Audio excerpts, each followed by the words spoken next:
नमस्कार, द नगरी न्यूज में आपका स्वागत है। मैं हूं आदित्य आत्रे। आज हमारे साथ दिलीप सिंह जी नाथावत जी हैं।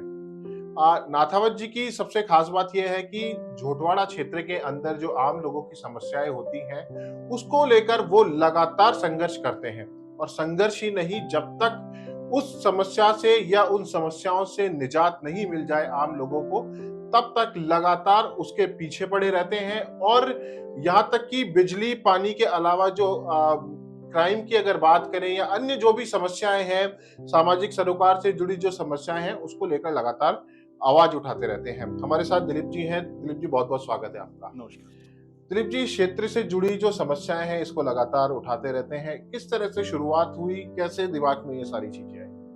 सर्वप्रथम सभी आपके दर्शकों को मैं मेरा नमस्कार प्रणाम कहना चाहूँगा। हम जब छोटे स्कूल टाइम में हुआ करते थे, नज़दीकी स्कूल था, उसमें एनसीसी स्कूल में नहीं हुआ करता था। और छोटा बच्चा होता है जो सेना को लेके बड़ा प्रभावित रहता है, देश के फौजियों को लेकर बड़ा उत्साहित रहता है। तो कहीं ना कहीं मेरा मन था कि हम एनसीसी में जाएं। तो उसी को लेकर हम बच्चों की एक टोली लेकर हम रामनियाज बाग में एक हेडक्वार्टर है एनसीसी का, वहाँ गए। और वहीं से उनसे जब बात हुई तो उन्होंने कहा आपके स्कूल में नहीं है अभी इस तरह की प्राथमिकता, पर उन्होंने फौजियों ने हमें अप्रिशिएट किया कि ये छोटे छोटे नन्हे मुन्ने बच्चे आए हैं और अपना अधिकार मांग रहे हैं यहाँ पे। उसी को लेके फिर धीरे धीरे बड़े हुए, कॉलेज टाइम में गए, स्कूल टाइम में गए, आमजनों के लिए जहाँ देखा कोई शोषित पीड़ित दलित कोई दुखियारा तो रहा नहीं गा, और आत्मा से उसके लिए कष्ट सहन नहीं हुआ और उसके अधिकारों के लिए जहाँ जगह मिली वहाँ खड़े होकर लड़ाई लड़ी। आप हाल ही में लगातार झोटवाड़ा क्षेत्र से के जो आम लोग हैं, उनसे आप जुड़े रहते हैं, आम जनता से जुड़े रहते हैं। किस तरह की जो समस्याएं आती हैं और किस तरह से कठिनाई आती है उन समस्याओं से निजात दिलाने के लिए, थोड़ा बहुत जानना चाहेंगे। जैसे कि हम जानते हैं कि वैशाली नगर एक ऐसा एरिया है जहाँ पे अधिकांश लोग शिक्षित वर्ग भी है और कुछ लोग ग्रामीण परिवेश भी है। तो उन लोगों के बीच में आए दिन समस्याएं आती है, या तो विकास का मुद्दा हो या फिर कोई पानी बिजली नियमन इत्यादि, और क्षेत्र में जैसे कि आए दिन चोरी वारदात होती है। तो वहां पे हम लोग संयुक्त होकर आमजन बैठ के आपस में निर्णय लेते हैं। हम युवा इकट्ठे होते हैं और उसके लिए आपस में सहयोग से उसको सरकारी मशीनरियों का सहयोग लेकर उसको समाधान करने का प्रयास करते हैं। अगर हमारी सुनवाई हो जाती है तो वहां तक हम लोग बड़े हर्ष के साथ सबकी समाधान हो जाता है, और नहीं हो पाती है तो हम लोग उसके लिए फिर एक आंदोलन की मुहिम शुरू करते हैं और तब तक उसका डट के मुकाबला करते हैं जब तक जनता को उसका अधिकार नहीं मिल जाता। दिलीप जी, देखिए, मुझे एक नेता याद आ रहा है जिस तरह से आप लोगों के लिए संघर्ष कर रहे हैं। प्रताप सिंह खाचरियावास भी जो थे, लगातार इसी तरह से जनता से जुड़ते थे, उनकी आवाज पहुंचाते थे। तो मैंने ये भी सुना है कि छोटा प्रताप सिंह के नाम से भी आपको लोग जानते हैं। प्रताप सिंह जी खाचरियावास एक सीनियर मोस्ट लीडर हैं, और सत्य बात यह है कि मैं आज तक उनसे कभी नहीं मिला, पर कहीं ना कहीं वो श्री रामचंद्र जी के और कछावा वंशज हैं, क्षत्रिय हैं, राजपूत हैं, और मैं भी श्री रामचंद्र जी का वंशज और कछावा राजपूत हूँ। तो कहीं ना कहीं गुण है कि निर्बल और कमजोर को देखकर हमसे रहा नहीं जाता, चाहे रोड पे हो चाहे किसी भी स्तर पे हमें अधिकार आमजन को दिलाना है, उसके लिए लड़ाई लड़ते हैं। और उसी लिए अधिकांश लोग कहते हैं कि ये छोटा प्रताप सिंह।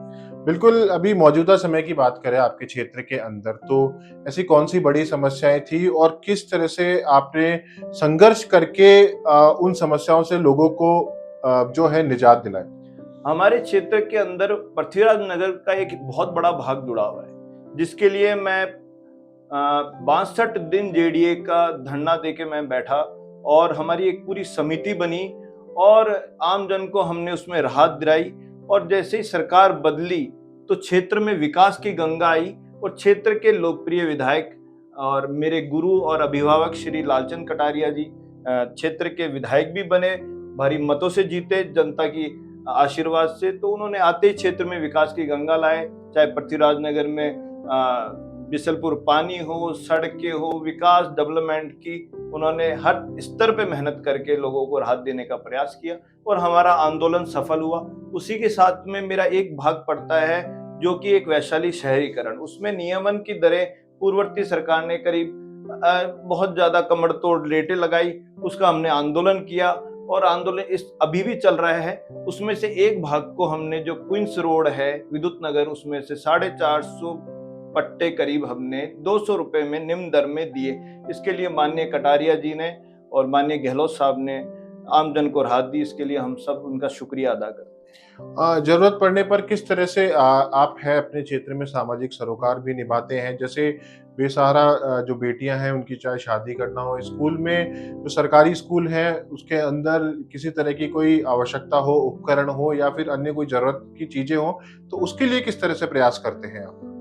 क्षेत्र की सीमा कभी बाधित नहीं कर पाई। जहां पे दिखा कोई परेशान है, दुखी है, तो वहां पे दिल नहीं माना और युवा साथियों की टोली बना के उतर गए।